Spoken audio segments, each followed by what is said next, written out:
Hello and welcome to the Samad Academy. The next topic is practical approach to GST refunds. जी हाँ, GST refunds की बात हो रही है.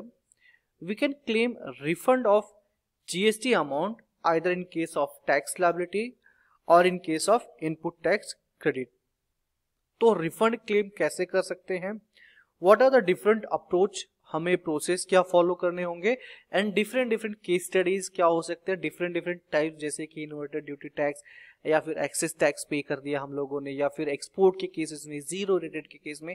तो ये डिफरेंट एस्पेक्ट्स क्या है, अब प्रैक्टिकल अप्रोच क्या है, वो सारी के सारी चीजें हम इस वीडियो में देखने वाले हैं. So let's start.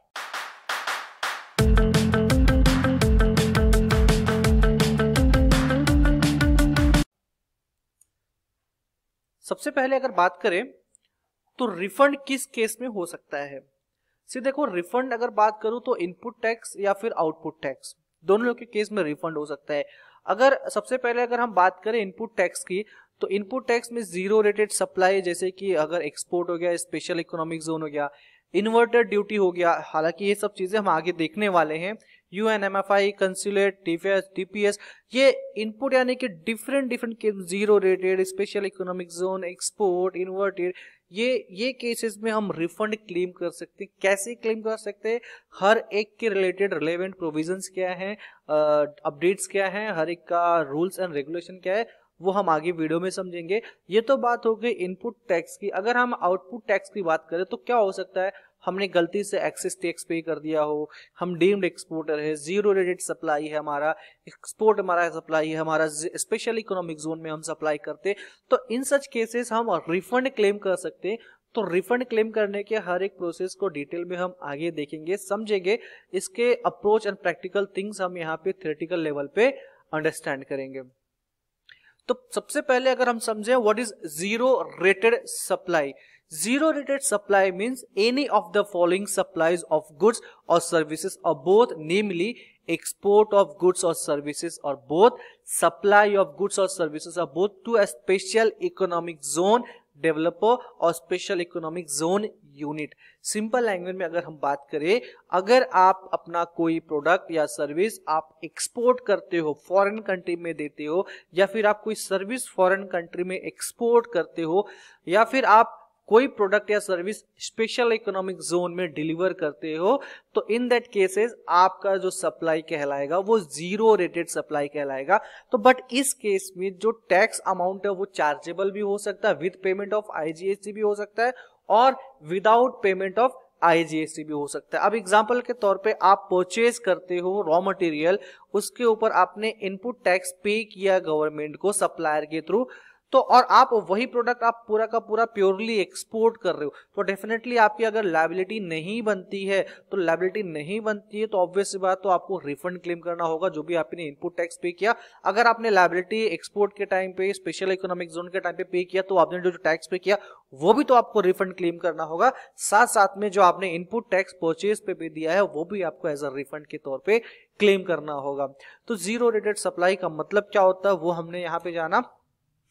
एक होता है टैक्सेबल सप्लाई, दूसरा होता है जीरो रेटेड. तो टैक्सेबल सप्लाई हमें मालूम है, टैक्सेबल सप्लाई वो जहां पे हम GST चार्ज करते हैं, जहां पे हम नॉर्मल वे से CGST, SGST, IGST या फिर UTGST के साथ टैक्स इनवॉइस रेज करते हैं. Zero rated supply C exempted supply, non-taxable supply, related supply, non-GST supply, these are the different cases. Type of supply अगर हम बात करूं तो एक taxable supply हो सकता है और एक zero rated supply हो सकता है. ये दो चीजों को हम as a type of supply count करते हैं. बाकी other than are not count under types of supply. इसके रिलेटेड यानी कि रिफंड रिलेटेड हम दो चीजों को कंसिडर करेंगे, taxable supply and zero rated supply. Case study की अगर बात करूं, जैसे कि उप्पू लिमिटेड मैन्युफैक्चरर सॉल्ट, जो कि एग्जेम्प्ट है फ्रॉम GST में, GST से एग्जेम्प्टेड है सॉल्ट. अगर सॉल्ट एग्जेम्प्ट है, वो फॉरेन कंट्री में एक्सपोर्ट करते हैं, तो ऑब्वियस सी बात, तो क्या there is no other business other company, so are they entitled to claim input tax credit. Obvious सी बात है, हमने यहाँ पे देखा कि these are not counted under the supply, exempted supply है, तो ऑब्वियस सी बात है उसको हम उस पर कवर्ड नहीं करेंगे. जीरो रेट सप्लाई वही चीज हो गई जहां पे एक्सपोर्ट ऑफ गुड्स और सर्विसेज स्पेशल इकोनॉमिक जोन को हम लोग प्रोवाइड करते हैं। तो credit of input tax may be availed for making zero rated supply notwithstanding that such supply may be an exempt supply. वो एग्जेम्प्ट सप्लाई नहीं होना चाहिए, जीरो रेटेड सप्लाई होना चाहिए। अगर वो जीरो रेटेड सप्लाई है तो ही हम उसका इनपुट टैक्स क्रेडिट क्लेम कर सकते हैं। अब एग्जेम्प्ट सप्लाई का मतलब जैसे कि हमने केस स्टडी में देखा, वो जो सॉल्ट है, हम जो सॉल्ट सप्लाई कर रहे हैं वो एग्जेम्प्टेड है, भले ही हम उसको फॉरेन में सेल कर रहे हैं, लेकिन उसका इनपुट टैक्स क्रेडिट ऑब्वियस बात है हम उसका रिफंड के तौर पे उसका नहीं क्लेम कर सकते हैं। Export of goods, export of goods मतलब supplying any goods out of Indian boundary. India के बाहर अगर हम कोई प्रोडक्ट सप्लाई करते हैं तो वो एक्सपोर्ट ऑफ गुड्स कहलाता है। तो export of goods, export realisation, इसमें कुछ एडिशनल पॉइंट्स ऐड कर दिए गए हैं कि एक्सपोर्ट की invoices realisation in convertible forex currency, yes forex currency में होने चाहिए। सारे के सारे जो फेमा के गाइडलाइंस है वो प्रॉपर फॉलो होने चाहिए। Condition applicable for both LUT and tax paid on export, चाहे वो एलयूटी हो या फिर विदाउट एलयूटी है, ये सारे के सारे कंडीशन अगर फुलफिल होते हैं तो एक्सपोर्ट ऑफ गुड्स कहलाता है। Export of services, similarly goods में तो मूवमेंट होता है प्रोडक्ट का, लेकिन सर्विसेज में मूवमेंट नहीं होता। तो इस केस में कैसे आइडेंटिफाई करना है? Supplier of service is located in India, yes, recipient of the service is located outside India and the place of service is outside India, that is called as basic. ये export of service का basic fundamental rule है। तो export of goods हो गया, export of service हो गई। Export of service में हमने ये समझा, export of service means the supply of any services when the payment for such services has been received by the supplier of service in convertible foreign exchange words or Indian rupees wherever the permitted by RBI। Obviously बात है, और normal invoices तो foreign currency में raise होता है, लेकिन Indian rupees में आप रेज कर सकते हो, but if it is permitted by RBI। The supplier of services and the recipient services are not merely establishment of a distinct person in accordance with the explanation of section 1 and 8। तो कहने का मतलब ये हो गया कि export service वो होता है कि जहां पे हमारा रिसिपिएंट आउटसाइड इंडिया है, सर्विस हमने outside India the, place of service अपना आउटसाइड इंडिया हो गया, इनवॉइस हमारा फॉरेन करेंसी में या फिर इंडियन रुपीज में एज पर मैंडेट के हिसाब से, तो ये अपना एक्सपोर्ट ऑफ सर्विस कहलाता है। अब LUT, that is called letter of undertaking. अच्छा, लेटर ऑफ अंडरटेकिंग यानी कि एक्सपोर्ट ऑफ सर्विस और एक्सपोर्ट ऑफ गुड्स, या फिर स्पेशल इकोनॉमिक जोन या फिर स्पेशल इकोनॉमिक जोन में गुड्स सप्लाई कर रहे हो या सर्विस दे रहे हो। तो इस केस में क्या होता है कि आपको टैक्स पे करना होता है विदाउट पेमेंट। अगर आप टैक्स करना चाहते हो तो आपको LUT ऑप्ट करना पड़ेगा in case of export of goods और services out of India within 3 months of invoice और forex realise within 1 year of the invoice. Service के केस में पैसा अगर 1 साल के अंदर आता है तो आप LUT उसको ऑप्ट कर सकते हो। LUT ऑप्ट करना कोई बड़ा प्रॉब्लमेटिक नहीं है, आप आराम से जाके फाइल कर सकते हो, वहां पे पोर्टल पे जाके आप उसको LUT एप्लीकेशन डाल सकते हो। जैसे आप सबमिट करोगे रिलेटेड डॉक्यूमेंट के साथ एक्नॉलेजमेंट कॉपी आ जाती है, आप उसको ट्राई करके एज एन एक्नॉलेजमेंट कॉपी को यूज कर सकते हो फॉर LUT के लिए। जीरो रेटेड सप्लाई अभी हमने देखा, जीरो रेटेड एक्सपोर्ट के केस में, स्पेशल इकोनॉमिक जोन के केस में, एक्सपोर्ट के केस में विद पेमेंट ऑफ IGST हो सकता है या विदाउट पेमेंट ऑफ IGST हो सकता है। विदाउट पेमेंट कब? LUT बॉन्ड होगा। स्पेशल इकोनॉमिक जोन के केस में without LUT bond, with payment of IGST, चाहे वो गुड्स हो सर्विस हो, गुड्स हो सर्विस हो, एनी केसेस में जीरो रेटेड सप्लाई का मतलब ये होता है कि अगर आप गुड्स या सर्विस को एक्सपोर्ट कर रहे हो या स्पेशल इकोनॉमिक जोन में दे रहे हो विद पेमेंट ऑफ IGST और without payment of IGST in case of goods और सर्विसेज। तो आपको अगर इसका रिफंड क्लेम करना है तो आपको सारे के सारे IC गेट पे जाके आपको डेटा अपलोड करने होते हैं।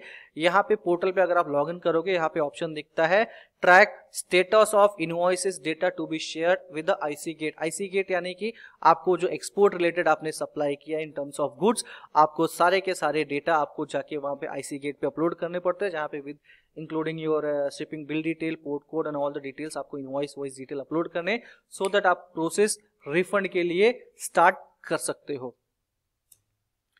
मर्केंट एक्सपोर्टर यानी कि नॉट जीरो रेटेड, यानी कि आप समझो तो डीम्ड एक्सपोर्ट। डीम्ड एक्सपोर्ट वो होता है जो प्रोडक्ट परचेज करता है, लेकिन परचेज करेगा वो इस पर्पज के लिए कि वो प्रोडक्ट जो है आप इंडिया में सेल नहीं करोगे, ऑब्वियस बात है फॉरेन में सेल करोगे, तो ऐसे केसेस में जो भी परचेसेस होते हैं, जो भी परचेसेस होगा उस केसेस में जो जीएसटी पे करेगा वो होगा 0.1%, that is 0.05% CGST and similar SGST and export और डीम्ड एक्सपोर्ट, इसके लिए भी रिफंड वो क्लेम कर सकते हैं। Deemed export, that is economic oriented unit, advance authorized holder, EPCG holder, sale of goods by bank to AA holder, यानी कि ये डीम्ड एक्सपोर्ट कहलाते हैं according to that notification number 48 2017। ये नॉट जीरो रेटेड सप्लाई नहीं कहलाएंगे बल्कि ये डीम्ड एक्सपोर्ट की कैटेगरी में फॉल करते हैं।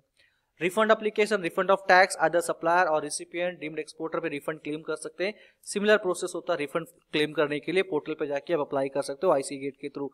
सी requirements, prior intimation in form A by the recipient, endorsement invoice and sent to justification officer, judicial officer of self and supplier, maintain records in form B। सारे के सारे details form A and form B fill up करने के बाद ही जो detail requirement अगर पूरी तरह से सबमिट करते हैं तो वो रिफंड के लिए अप्लाई कर सकते हैं। Types of refund applications, applications के दैट इज क्या क्या टाइप्स है, टाइप्स ऑफ एप्लीकेशन क्या क्या, सी 1 to 12 अगर हम सारे के सारे, अगर ये पोर्टल पे भी आपको मिलेंगे, अगर आप पोर्टल पे जाओगे आईसी गेट पे क्लिक करोगे तो इस रिफंड जो आप रिफंड क्लेम करने का जो ऑप्शन आता है वहां पे सारे के सारे ये जो पॉइंट्स है 1 to 12 ये भी मिल जाएंगे आपको। Refund of unutilised input tax credit on account of export without payment of tax, ये उस केस में अप्लाई करना होता है जहां पे आपने प्रोडक्ट परचेज किया है विद जीएसटी के साथ में, बट वो प्रोडक्ट आपने सप्लाई किया फॉरेन में जहां पे आपने कोई टैक्स पेमेंट नहीं किया, तो ऑब्वियसली बात है आपकी लायबिलिटी बनती नहीं है। लायबिलिटी बनती नहीं है तो आपके पास जो इनपुट टैक्स क्रेडिट बैलेंस है वो आप उसका एज अ रिफंड क्लेम कर सकते हो, उसके लिए आपको ये पॉइंट यूज कर सकते हो। पॉइंट नंबर 2, सेकेंड टाइप्स क्या है, refund of tax on export of service with payment of tax. ये उस केसेस में जहां पे आपने एलयूटी या फिर बॉन्ड ऑप्ट नहीं किया है, आप जो भी सर्विसेज या फिर गुड्स सप्लाई कर रहे हो एक्सपोर्ट या फिर स्पेशल इकोनॉमिक जोन में, तो ऐसे केसेस में जो भी टैक्स की लायबिलिटी बनती है गवर्नमेंट को पे करके आप वो रिफंड क्लेम कर सकते हो। Refund of unutilised ITC on account of supply made to special economic zone, special economic zone developer without the payment of tax, similar case जैसे पॉइंट नंबर हमने 1 में डिस्कस किया। Point number 4, refund of tax paid on supplier made to special economic zone developer with payment of tax, similar to point number 2 के साथ, यानी export special economic zone का जो process है ऑलमोस्ट सेम है। Point number 5, refund of unutilised ITC on account of accumulation due to inverted tax structure. Inverted tax structure वो होता है जहां पे आपने कोई प्रोडक्ट मैन्युफैक्चर किया, लेट से आपने मोबाइल मैन्युफैक्चर किया, फॉर एग्जांपल आपने मोबाइल मैन्युफैक्चर किया, मोबाइल के लिए जो आपके पार्ट्स आपने जो परचेज किए मोबाइल के लिए, मोबाइल का जो पार्ट्स, लेट से पार्ट्स ए है पार्ट्स बी है, तो पार्ट ए उसका 18% जीएसटी के साथ परचेज किया, पार्ट बी आपने 12% जीएसटी के साथ परचेज किया, 18% 12% के साथ आपके इसके कंपोनेंट है, लेकिन जो आपका फाइनल प्रोडक्ट मैन्युफैक्चर बन के रेडी हो गया 5% का इसका सेल जाएगा, तो ऐसे केस में इसकी ड्यूटी जो टैक्स लायबिलिटी वो 5% के साथ रेज होगी, जबकि आपने इसका पार्ट्स जो आपने परचेज किया वो तो 18% 12% के, तो ये इन्वर्टेड स्ट्रक्चर कहलाता है। इस केस में जो आपका आईटीसी जो एक्यूमुलेट होगा वो भी आप रिफंड के लिए क्लेम कर सकते हो। Refund to the supplier of tax paid on deemed export supplies, yes, अगर आपने प्रोडक्ट जो परचेज किया for that was for deemed export, ऐसे केस में आपने जो 0.1% आईजीएसटी या फिर 0.5% आपने सीजीएसटी एसजीएसटी पे किया है वो भी आप रिफंड के तौर पे क्लेम कर सकते हो। Refund to the recipient of tax paid on deemed export supplies, refund of excess balances in electronic cash ledger, ये बहुत इंपॉर्टेंट है, लोगों को नहीं पता कि आप रिफंड क्लेम कर सकते हो, लेकिन रिफंड क्लेम करना हालांकि बहुत सारे लोग प्रेफर नहीं कर सकते कि अगर आपके पास कैश बैलेंस पड़ा हुआ है लेजर पे, आपने डबल टैक्स पे कर दिया तो कोई बात नहीं, आप उसको रिफंड विड्रॉ कर सकते हो, नॉर्मल आप वॉलेट से पैसे वापस से निकाल के अपने बैंक अकाउंट में ट्रांसफर कर सकते हो, within specified period of time वो पैसा आपके अकाउंट में वापस आ जाता है। Refund of excess payment of tax, obvious सी बात आप रिफंड क्लेम कर सकते हो। Refund of tax paid on intrastate supply in subsequently held to the intrastate supply, ये चीज हमने ऑलरेडी डिस्कस की है कि आईजीएसटी के बदले सीजीएसटी एसजीएसटी पे किया और सीजीएसटी एसजीएसटी के बदले आपने आईजीएसटी पे किया, उस केस में भी आप रिफंड क्लेम कर सकते हो।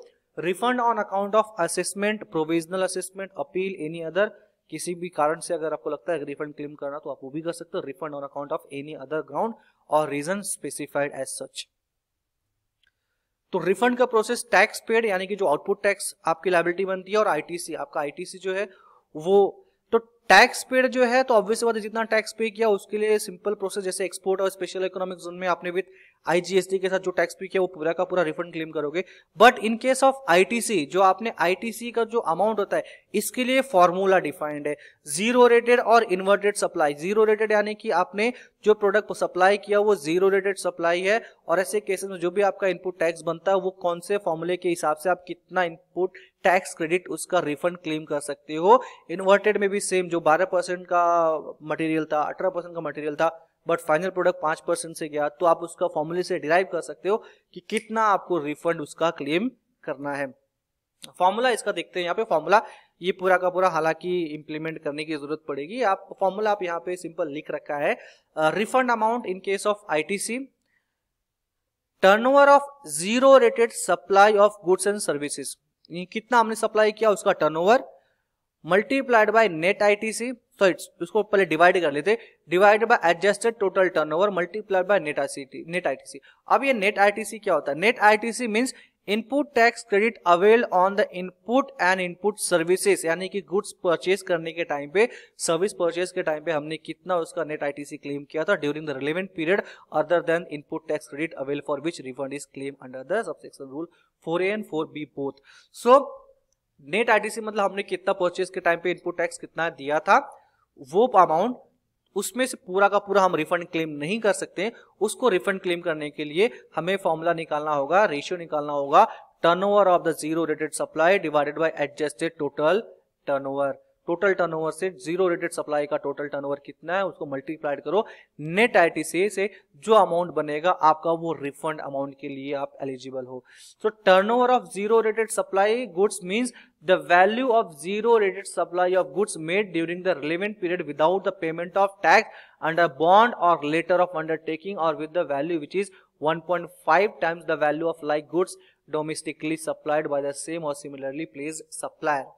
सो कहने का मतलब होता है turnover of zero rate supply का मतलब ये हो गया कि ऐसे प्रोडक्ट जो आपने प्योरली जीरो रेटेड जोन में सप्लाई किए, चाहे वो एक्सपोर्ट का हो चाहे स्पेशल इकोनॉमिक जोन में हो, आपने विदाउट पेमेंट ऑफ आईजीएसटी जितने भी आपने without payment of IGST in case in presence of LUT, in presence of bond अगर आपने ले रखा है और आपने कोई टैक्स नहीं पे किया है, तो ऐसे केस में जितना भी आपने सप्लाई किया है जीरो रेटेड हो, एक्सपोर्ट हो या फिर स्पेशल इकोनॉमिक जोन हो, तो वो आपका जो अमाउंट कहलाएगा वो turnover of zero rated supply कहलाता है।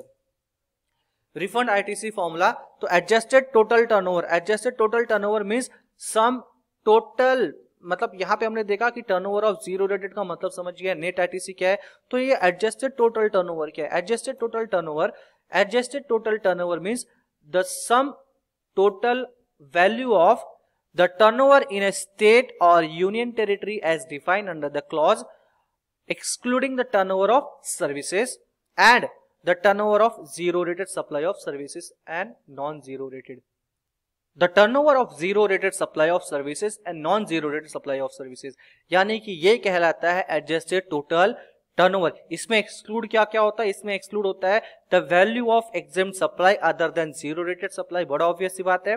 The turnover of supplies in respect of which refund is claimed under the provision of rule 4A and rule 4B, यानी कि हमने turnover of supply in respect of which refund is claimed already हम लोगों ने claim कर लिया, वो इसके अंदर इंक्लूड नहीं होगा। सो ये फॉर्मूला है फॉर आईटीसी क्लेम करने के लिए। अभी जैसे एग्जांपल के तौर पे यहाँ पर रिफंड फॉर्मूला और चैलेंजेस, इसमें प्रॉब्लम्स क्या क्या आते हैं, इसमें हमें इश्यूज क्या क्या फेस करने पड़ते हैं। Refund is eligible for tax headwise, formula result और ITC as at end of period of which is applied और ITC as on the date of application whichever is lower. इन तीनों में से फॉर्मूले से जो मिला अपना ITC at the end of the period which is applied, हमने कितना अप्लाई किया था वो, या ITC as on the date of application, तीनों में से विच एवर इज लोअर, हम उतना ही अमाउंट क्लेम कर सकते हैं फॉर रिफंड के तौर पे। अब इन्वर्टेड टैक्स की बात किया था। इन्वर्टेड टैक्स में हमने समझा था कि जहां पे फाइनल प्रोडक्ट का जो रेट ऑफ जीएसटी है वो कम होता है, तो यहाँ पे क्या बता रहा है, रूल सेक्शन 54(3) कहता है where the credit has accumulated on the account of rate of tax, tax on inputs being higher than the rate of tax on output supply, यानी कि मैंने बताया था कि इनपुट जो प्रोडक्ट है आपका रॉ मटेरियल है उसका rate of GST is higher than the final products, तो इस केसेस में ये इन्वर्टेड टैक्स स्ट्रक्चर कहलाता है। Only unutilise input tax credit, time limit कितना दिया, 2 साल from the end of the month which is the claim for the refund arise. तो इसका भी फॉर्मूला है, तो हम लोग बताया था, हमने स्टार्टिंग में देखा कि आउटपुट टैक्स के लिए कोई फॉर्मूला नहीं है, उसके लिए सिंपल है, but in case of input tax credit अगर रिफंड क्लेम करना है तो we have to derive the amount of refund from with the help of formula. Maximum amount refund is equal to turnover of inverted rated supply. जैसे वहां पे zero rated supply का turnover था, यहाँ पे इन्वर्टेड, यानी कि ऐसे प्रोडक्ट हमने कितने सेल किए उसका टोटल सेल कितना है जो इन्वर्टेड कैटेगरी में फॉल करता है। एडजस्टेड टोटल टर्नओवर फिर वही चीज आती है, और फिर उसका टोटल आईटीसी कितना था जो परचेस हमने किया, and list tax payable on such inverted rated supply of goods and services. और हमने जो फाइनल प्रोडक्ट जो सेल किया उसका टैक्सेबल जो आउटपुट वैल्यू थी वो हमने माइनस कर देना है। तो net ITC means input tax credit availed input during the relevant period of than input tax credit, यानी कि नेट आईटीसी वही चीज है जो हमने रॉ मटेरियल परचेस किया था 12% 18% का, उसका आईटीसी कितना लिया, और एडजस्टेड टोटल टर्नओवर भी हमने देख लिया है। और यहाँ पे टर्नओवर ऑफ इन्वर्टेड का मतलब हमने कितना सेल किया उसमें से मल्टीप्लाइड करना, एंड देन आफ्टर उसमें से लेस कर देना है, अपने को लेस कर देना है क्या, tax payable amount on inverted supply, जितना अपना टैक्स लायबिलिटी बनती है, तो जो अमाउंट आएगा वो मैक्सिमम रिफंड अमाउंट क्लेम करने के लिए एलिजिबल हो जाता है। Refund under inverted tax structure फॉर्मूले में adjusted total turnover means the sum of the total turnover in the state union territory defined under the clause of section 112 or section 2 excluding the turnover of services। इसमें services का turnover count नहीं करना है, the turnover of zero rated services and non zero rated supply of services। ये similar वैसे जैसे हमने पहले वाले टैक्स स्ट्रक्चर के फॉर्मूले में हमने आईटीसी के फॉर्मूले में अमाउंट निकाला था जीरो रेटेड सप्लाई में। Refund under the inverted tax structure, example के तौर पे यहाँ पे फॉर्मूला दिया हुआ, फॉर्मूले से समझते हैं हम लोग एक केस स्टडी के साथ, हम रिफंड कितना क्लेम कर सकते हैं अंडर इन्वर्टेड टैक्स स्ट्रक्चर। सो इस केस में अपने को ध्यान देना है कि जो हमने इनपुट परचेज किया है, यानी कि हमने जो प्रोडक्ट परचेज किया है दैट इज रॉ मटेरियल 5%, 12%, 18% के साथ में है, जिसमें टैक्स अमाउंट हमने पे किया है 5,000, 24,000, 18,000, 5 प्लस 24, 29, 18, 47,000 के टोटल हमने इनपुट टैक्स परचेज किया है, that is raw material components पे। बिकॉज इन्वर्टेड टैक्स स्ट्रक्चर काम आता है गुड्स के रिलेटेड, सर्विस के रिलेटेड में नहीं होता है। इनपुट सर्विसेज ऑब्वियस बात है ये इंक्लूड नहीं करना, हमने ऑलरेडी देखा फॉर्मूले के हिसाब से हमें एडजस्टेड टर्नओवर में ये काउंट नहीं होता है। कैपिटल गुड्स भी इसमें काउंट नहीं होगा because that is not related to अपना इन्वर्टेड टैक्स स्ट्रक्चर से रिलेटेड नहीं है, बिकॉज हमने laptop, office machinery, AC, air conditioner, fixing furniture ये सब परचेज किया, वो तो कैपिटल गुड्स है, वो तो छोड़ दो। आउटपुट गुड्स सर्विसेज, जो हमारा प्रोडक्ट हमने सेल किया वो 5% से, ये 5%, 12%, 18% से हमने कंपोनेंट रेडी किया जो कि 5% के रेट से सेल हुआ, और इसका लायबिलिटी बनता है 40,000। तो ऐसे केसेस में इनपुट टैक्स था 47,000, ये तीन का मिला के 47,000, आउटपुट टैक्स 40,000, यानी कि हम कितना इसका रिफंड क्लेम कर सकते हैं, 47,000 minus 40,000 is equal to 7,000 refund हम इसको क्लेम कर सकते हैं इन्वर्टेड ड्यूटी स्ट्रक्चर के हिसाब से। तो नेक्स्ट अब मूव करते हैं no inverted duty structure notification number 5 of 2017। No ideas on certain goods and services, कौन कौन से वो है इस कार्य के नोटिफिकेशन दे रखे, उस नोटिफिकेशन के हिसाब से आप कवर कर सकते हो कि किस किस केस में हम इन्वर्टेड ड्यूटी स्ट्रक्चर के हिसाब से रिफंड क्लेम नहीं कर सकते हैं। Time limit to claim refund 2 years from the relevant date, export of goods, deemed export, export of services, receipt of the payment, issue of invoice, whichever is later. In case of export of goods, date of shipment of aircraft leaving India, date shipment of post office, date of crossing frontier by the road, date of filing returns। 2 साल का obvious बात है claim refund का maximum time limit है, आप चाहे service की बात करो चाहे गुड्स की बात करो। Provisional refund under section 54(6)।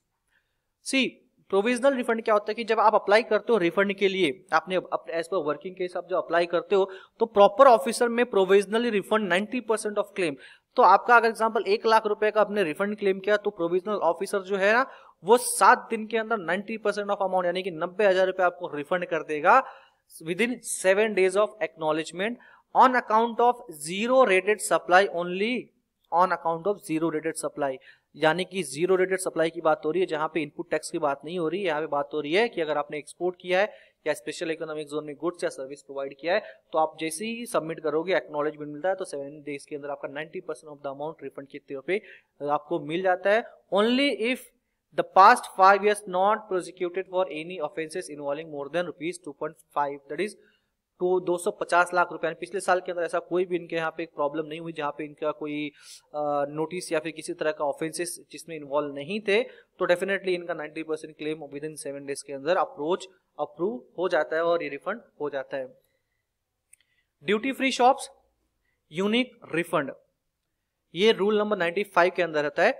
Duty free shops, अभी ये थोड़ा सा एक अच्छा केस स्टडी है। इस केस में देखो क्या होता है, ड्यूटी फ्री शॉप्स वो शॉप्स होते हैं जो स्पेशली जहां पे जीएसटी वो चार्ज नहीं करते हैं, जीएसटी चार्ज नहीं करते। जैसे कि बात कर लो, एग्जांपल के तौर पे यहीं पे देख लो, retail outlet in departure area of international airport. सी याद रखना यहाँ पे डिपार्चर एरिया वो एरिया होता है, जैसे कि आपकी अगर एग्जांपल लेट्स से आपको इंटरनेशनल फ्लाइट्स पकड़नी है, तो आप एक तो पहली बात एयरपोर्ट पहुंचते हो, आप जब पार्किंग एरिया में होते हो वहां पे भी कुछ शॉप्स होते होंगे।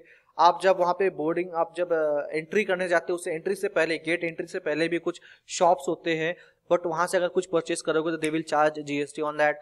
उसके बाद आप जैसे फिर फर्स्ट आप डिटेल दिखा के, जैसे सिक्योरिटी मतलब अपना पहला जो स्टेप होता है वो चेक इन, मतलब अंदर एयरपोर्ट में एंटर करते हो, वहां पे भी शॉप्स होते हैं। और उसके बाद आप फिर जब अपना बोर्डिंग पास कलेक्ट करते हो, फिर आप गेट की तरफ आप बोर्डिंग के लिए आप सिक्योरिटी चेक इन करते हो। सिक्योरिटी चेक इन करने के बाद भी वहां पे कुछ शॉप्स होते हैं। अब सिक्योरिटी चेक इन होने के बाद आप फाइनली जहां से बोर्डिंग है आपकी वहां पे पहुंचते हो, तो वो डिपार्चर एरिया कहलाता है। डिपार्चर एरिया में बहुत सारे ऐसे रिटेल आउटलेट्स होते हैं जहां पे आप कुछ खाने पीने की चीजें ले सकते हो beyond immigration. Refund available if sold goods are procured against tax invoice. हम रिफंड तभी क्लेम कर सकते हैं कि जो हमने माल बेचा है, वो जो प्रोडक्ट है हमने परचेस किया था किसी टैक्स इनवॉइस, यानी कि उस पर हमने कोई ना कोई टैक्स पे किया है, तो ही हम उसका रिफंड क्लेम कर सकते हैं, अदरवाइज हम नहीं कर सकते। Sold to outgoing international tourist, अगर ये प्रोडक्ट हमने किसी इंटरनेशनल टूरिस्ट जो बाहर फॉरेन में जा रहा है, चाहे वो इंडियन हो चाहे एनआरआई, कोई उसे मतलब नहीं है, अगर वो आउटगोइंग आउटसाइड इंडिया जा रहा है, अगर वो इंडिया से बाहर जा रहा है, तो उसको ऑब्वियस बात है हमने उसको ही सेल किया तो ही रिफंड क्लेम कर सकते हैं। GST must be mention on the invoice, हमारी कंपनी का यानी कि उस आउटलेट का जीएसटी नंबर उस पर मेंशन होना चाहिए। Received in forex and tax not charge separately, tax अलग से चार्ज नहीं किया रहेगा। पैसा अगर फॉरेन करेंसी मिला रहेगा तो ऑब्वियसली बात है रिफंड क्लेम करने में कोई प्रॉब्लम नहीं होगी। Application of refund in GSTR 10 भी ये क्लेम कर सकते हैं इस फॉर्म के थ्रू। No refund of input services ITC accumulated, refund only of GST paid on respective invoices and not on ITC. Obvious सी बात है, इसमें इस केसेस में आपको मालूम पड़ गया। इसमें एक केस ये है कि जैसे कि फॉरेन टूरिस्ट जो इंडिया में आते हैं, अगर वो चाहे तो अब जो भी टैक्सेस पे किया रहेगा उन्होंने आउटलेट पे, कोई भी आउटलेट, तो उसको एज अ रिफंड के तौर पे भी क्लेम कर सकते हैं इफ दे नीड, कि वो रिफंड अगर क्लेम करना चाहे फॉरेन टूरिस्ट तो वो रिफंड क्लेम कर सकते हैं, बट उसके लिए एक अलग प्रोविजन है, उसके लिए अलग रूल्स एंड रेगुलेशन दिए हुए। सी अभी बात करें यूनाइटेड नेशंस की बात करें या फिर इंटरनेशनल फंड की बात करें, तो उस केस में यूनिक रिफंड कैसे हो सकता है। Agency of the United Nation organisation और any multilateral functional institution organisation notice under the United Nation privilege, ये सारे के सारे जो स्पेशल कैटेगरी में फॉल करते हैं, यूनिक कैटेगरी में फॉल करते हैं, तो entitled to refund of tax paid by on invert supply of goods services both apply before the expiry of 6 months from the last date of the quarter of invert supply. 6 महीने के अंदर ये लोग भी अपना रिफंड क्लेम कर सकते हैं, जिनके जो भी इन्होंने परचेस किया रहेगा, जो भी टैक्स लायबिलिटी बनी रहेगी, इन्होंने पे किया रहेगा। Consumer welfare any refund unadjusted enrichment satisfy other than 54, तो मिसलेनियस प्रोविजन, इसके रिलेटेड बहुत सारे रिलेटेड प्रोविजंस भी हैं। Power to offset the refunds again due, अगर मान लो कि आप जो रिफंड क्लेम कर रहे हो और मालूम पड़ा कि आपके ऊपर एक टैक्स लायबिलिटी डिमांड रेज आ रही है और आपके ऊपर लायबिलिटी रेज आ रही है, तो आपको रिफंड नहीं दिया जाएगा बल्कि उस ड्यू के अगेंस्ट में एडजस्ट कर लिया जाएगा। Minimum refund is 1000 rupees, minimum refund आप 1000 रुपीज के नीचे आप रिफंड क्लेम नहीं कर सकते, उसके ऊपर रहेगा तो ही रिफंड क्लेम कर सकते हो। Maximum delay 60 days, refund application 6% percent to order decree that is 9%। So special provision थे। रिफंड फॉर्म्स अलग अलग फॉर्म्स है, GST refund form, acknowledgement number form है, refund for provisional refund order, जहां पे हमने देखा 90% ऑर्डर वहां पे रिफंड हो जाते हैं। Refund 06 refund sanction rejection order, एक सैंक्शन हो गया या रिजेक्ट हो गया तो उस केस में रिफंड फॉर्म 6 इशू किया जाएगा। 9 जो है reply to show cause notice, अगर रिफंड फॉर्म 9 आता है ऑफिसर के थ्रू, इसका मतलब show cause reply to show cause notice कि हमें रिफंड क्यों नहीं दिया जा रहा है, उसका रीजन बताओ, उसका रीजन का रिप्लाई जो करते हैं उसका रिफंड फॉर्म जो होता है वो होता है 09। 10 भी जो होता है application for refund duty free shop, जैसे हमने देखा वहां पे जो डिपार्चर पे ड्यूटी फ्री शॉप्स होते हैं वो रिफंड अप्लाई करने के लिए फॉर्म 10 भी यूज करेंगे। सर्कुलर है that is related to circular refund of ITC due to inverted duty structure, calculation of maximum refund amount after deducting tax payable on inverted duty, only inputs eligible for refund. Obviously बात, ये चीज तो हमने case study में देखी, related circular issue हुआ है, अगर आपका इस कैटेगरी में फॉलो करता हो तो आप ये सर्कुलर जाके रेफर कर सकते हो। इंटरप्रिटेशन ऑफ इनपुट्स, इनपुट्स का मतलब क्या होता है? इनपुट का मतलब ऑब्वियस बात है invert supply of the store and spare packing material shall be availed as a ITC if other condition satisfy, यानी कि इनपुट टैक्स क्रेडिट जिसमें हमने लिया वो बाय डिफॉल्ट हमारे लिए इनपुट कहलाता है। Refund of ITC invoice issue, invoice dated against 2019, ITC avail 2019, refund claim in September 2019, such ITC availed in September shall be included for the refund calculation। यानी कि ये सर्कुलर है जो उसके रिलेटेड जो इशू किया गया है, तो आप सर्कुलर को जाके स्टडी कर सकते हो, वहां पे देख सकते हो, हम इसको ज्यादा डिटेल में डिस्कस नहीं करेंगे। सी अगर आपने रिफंड के लिए अप्लाई किया है, आपका फॉलोअप देखना है तो पोर्टल पे लॉगिन करके यहाँ पे देख सकते हो intimation on goods of account not receive, that is refund not receive.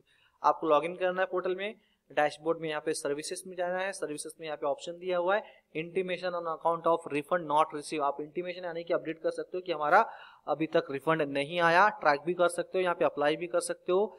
Refund pre application form, यहाँ पे सर्विसेज के अंडर बहुत सारे ऑप्शंस आपको मिल जाते हैं। सर्विसेज में जाना है आपको, यहाँ से रिफंड में जाना है, रिफंड में जाने के बाद आपको ये सारे के सारे टैब ऑप्शंस मिल जाते हैं। सो ये था प्रैक्टिकल अप्रोच, थियोरेटिकल अप्रोच, जहां पे हमें रिफंड के लिए क्या क्या प्रोसेस फॉलो करने पड़ेंगे, क्या क्या नॉर्म्स है जो हमें फॉलो करने हैं, किस किस केसेस में क्या क्या फॉर्म अप्लाई करना है, और ये हमें रिफंड क्लेम करने के लिए इनपुट टैक्स या फिर आउटपुट टैक्स किस केस में हमें क्या रिफंड क्लेम करना है, प्रोविजनल रिफंड क्या होता है, सारी चीजें हमने प्रैक्टिकल और थियोरेटिकल लेवल पे डिटेल में डिस्कस कर ली है। For any further query yes definitely you can contact me. आप चाहो तो किसी और भी कंसल्टेंट से, आप अपने टैक्स कंसल्टेंट से भी कॉन्टेक्ट कर सकते हो, there is no worry about that, but this is the practical approach जो हमें फॉलो करना पड़ता है इन जनरल। हालांकि अगर ये तो बात हो गई ऑन पेपर की, लेकिन जब आप रियल में रिफंड क्लेम करने जाओगे तो माइट भी आपको बहुत सारी चीजें होंगी जो पेपर पे लिखी नहीं होती हैं, लेकिन बहुत सारी चीजें आपको फॉलो करनी पड़ती हैं। आई गेस आप समझ गए होंगे मैं क्या क्या चीजें बताने की कोशिश कर रहा हूँ। So see you in the next video. Till the time, bye. Thank you.